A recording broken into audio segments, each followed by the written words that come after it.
pop up on screen the text I want to focus on. The essence of that text is saying this: to lean not into our own understanding, but in all our ways to acknowledge Him, and He would direct our path. Now focus on this. I'm saying that I've quoted that text thousands of times and used it in many of my videos. Tonight I've seen it in a different light. He says all our ways. And it hit me. My God, Father, that's impossible. All my ways? What are all my ways?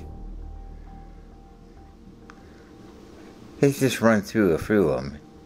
It gets into thousands.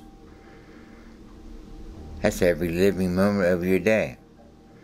What you're going to wear, what you're going to eat, what you're going to drink, what job are you going to take, what wife or husband you're going to pick. The list could go on and on and on and on. And you would sit there and say, well, that's impossible. Do I have to sit there every day and say, Father, what should I eat? You don't have to tell me.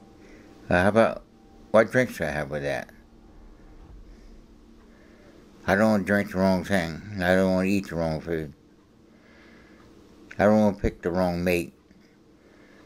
I don't want to pick the wrong car, the wrong house. I don't want to pick the wrong job. That's what I mean. It gets into thousands upon thousands of all your ways. Not to lean into our own understanding, but all our ways to acknowledge Him. He would direct our path. I've used this illustration several times. Sometimes I'm like a jackass standing between two bales of hay, fearful of eating, not knowing which one to pick, and sit there and starve to death with no decision at all. That fits a lot of the parables. Remember the parable of the talents, without getting into that.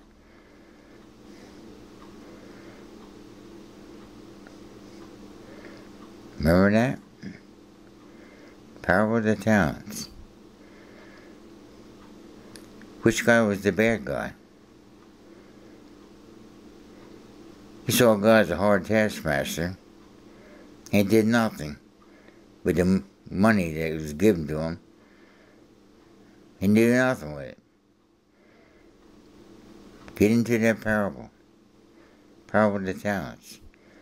This video is not about that. It's about this idiot that stood between two bales of hay and didn't know which one to eat. So he figured, well, I'm not going to be wrong, and I'm going to sit there and not eat any of them. Yeah, but you sit there and starve to death. Pick one. That's set before you, life and death. Choose.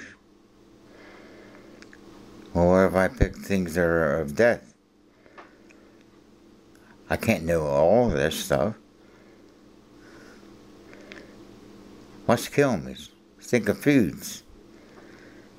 You got people abstaining from thousands and thousands of good foods, and they abstain from it. No, it gets crazy. I've seen myself in dilemmas like that.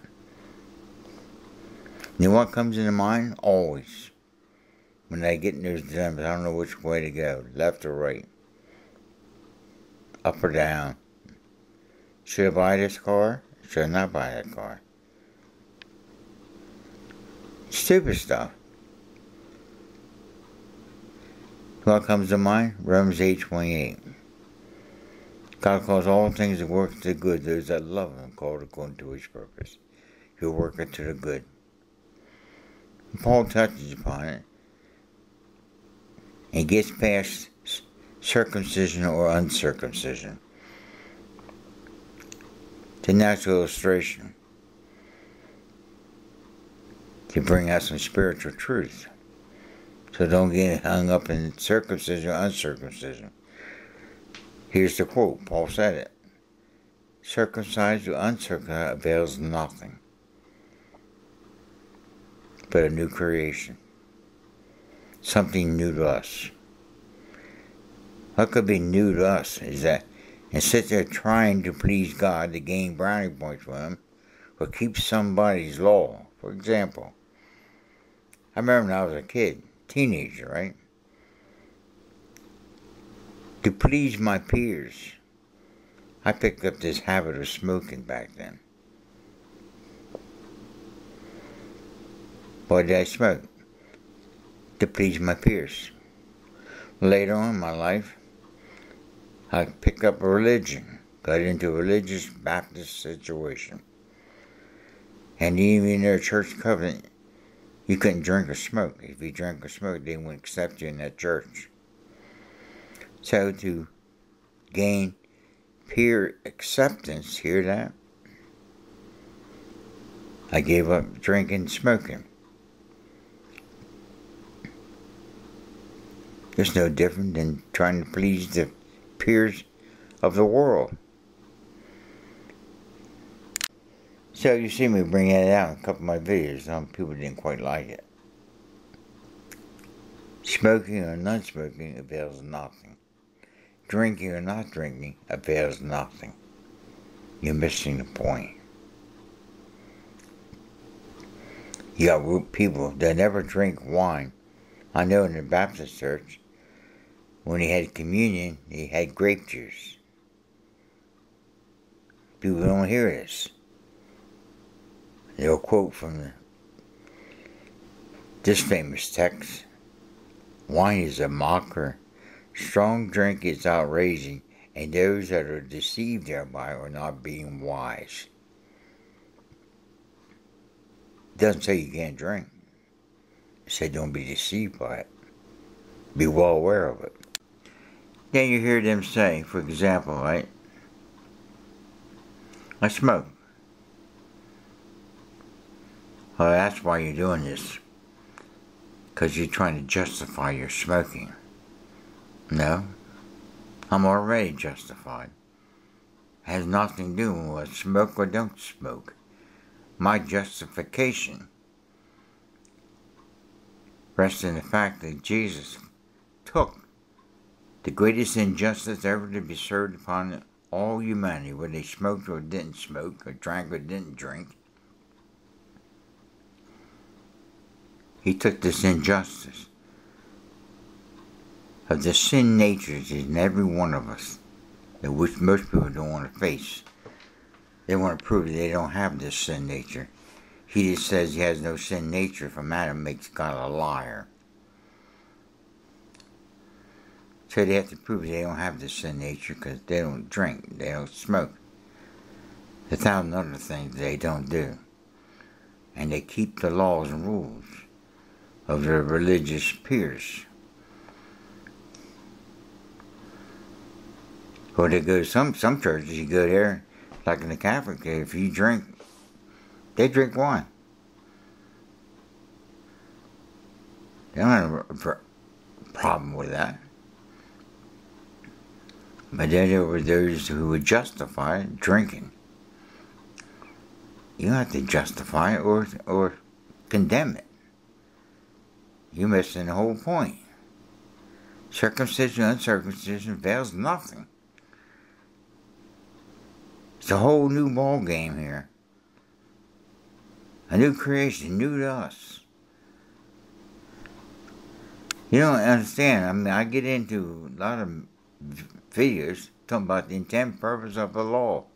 What was the intent and purpose of the law? It was to expose you to sin nature that's in you.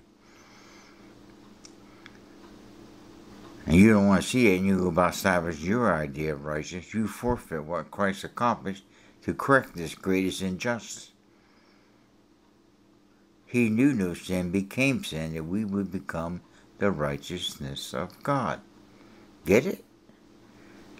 One man got you in such a mess, whether you smoked or didn't smoke, or drank or didn't drink, it wouldn't matter, because you had the sin nature of Adam. You're going to stand before God with all your brownie points and your good deeds. Say, depart from you who worked in iniquity, I never knew you.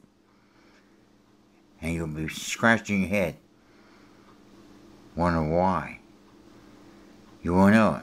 You never faced, as Paul faced, got knocked off his high horse. When he saw the true intent and purpose of the law, what he thought was to his life, slew him. It was never given for the idea that you would keep it. As long as you thought you was keeping it, you'll find out you aren't keeping it. Remember Jesus saying to the Pharisees, they never committed adultery. What did he say to them? Have you looked upon a woman, you already committed it. Have you hated your brother, you already committed murder. That's impossible. Who hasn't hated somebody? Who hasn't looked at a man or a woman? Vice versa, a woman looking at a man looking at a woman, and lust after him. Who's not looked at a person's house and wish they had a house like that? Well, I never do that. I'm happy and content with such things as I have. Yeah, I'm sure you do. We all try to keep up with the Joneses.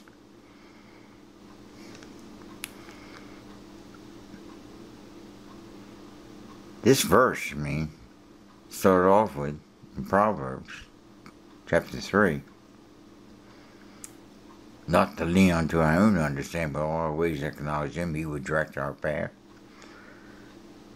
What's our own understanding of all this? I just shared it. The idiot stand between two bales of hay, not knowing which one to eat. So he don't do nothing.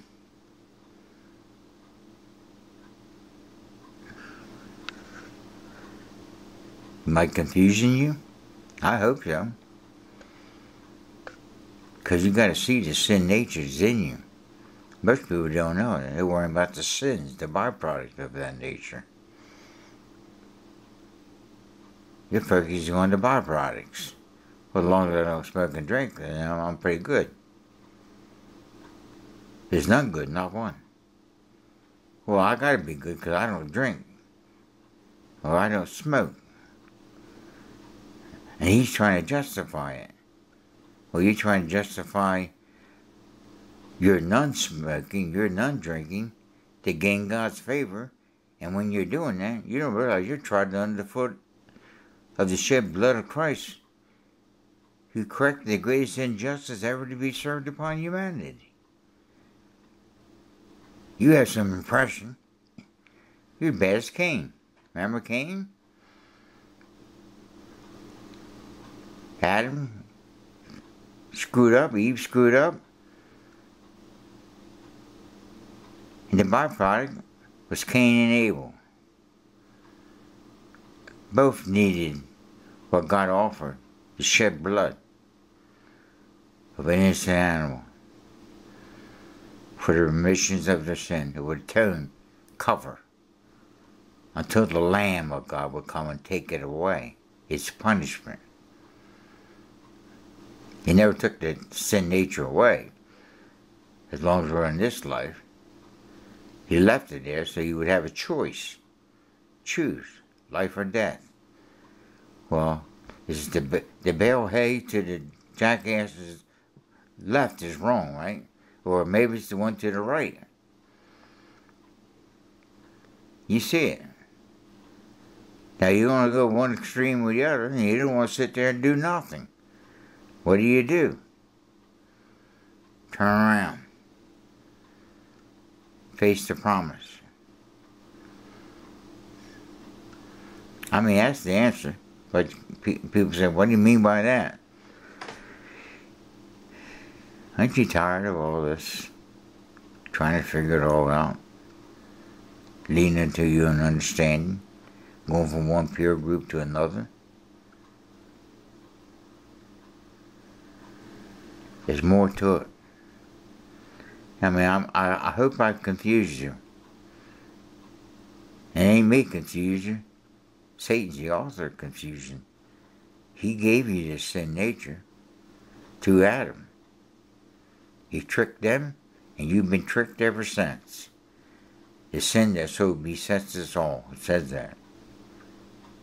Hebrews chapter 12. Read it. The sin, S-I-N, nature. You're born with sin nature. You don't want to face it. You hold this truth down with a lie. And come up with some idea of holding the truth in unrighteousness. When you have no righteousness of your own. The only righteousness you got comes to what Christ accomplished. He who knew no sin became sin that you would become the righteousness of God. That's your righteousness. And you're going to end up, most people accept that, you know. Jesus' righteousness. And the more I turn around and sit there and try to do something to please some person, or try to think you're trying to please God, there's nothing you can do to please him. This is my beloved Son, whom I am well pleased. And you had better be in him. He who knew no sin took all your sin and sins upon himself. And if you're in him, he'll cleanse you every day. Wash it away. And in the bema seat of Christ, you go through the fires, and any spots on this garment of his righteousness, you're saved as by fire. He could do that today. Quit trying to figure everything out. Trying to please a bunch of people. One peer or the other peer of the world or the religious world. Stay in Christ, in whom God's well pleased, and you're in him. That's what he's looking for. And the just shall live by that faith. It's called the faith of Christ. Not the Baptist faith, Pentecostal faith, Catholic faith. Our idea is faith. Faith is the substance of things we're all hoping for. It's the evidence of things we have not seen. Eternal. Hebrews 11:1 said that, faith. Hebrews chapter 12, looking unto Jesus, the author and finisher of our faith. That's our faith. I set before you life and death. Cheers. You talking about 2 bales of hay between a jackass? No. I set before you life. Forget those things which are past. Death and dying, decaying, being born on this planet, cut off from God, unaware, having a sin nature, and constantly sitting there trying to disprove what God said. You could never conquer that. Impossible. He gave the law and made it so impossible. Who people thinking they keep it. You can't keep that law. And it gets past just the 10 Commandments. You get into all kind of laws. Secular and religious laws. And people keep trying to keep it. Trying to prove themselves better than the other guy. End up twisting the law. Changing what was once right to wrong and what was wrong right. Which I'm bringing out a video on that. Makes no difference, right or wrong. Corrupt or incorrupt. The law has a mind of its own and it will work its good work. We'll see it happening today. I hope to bring that out in a future video.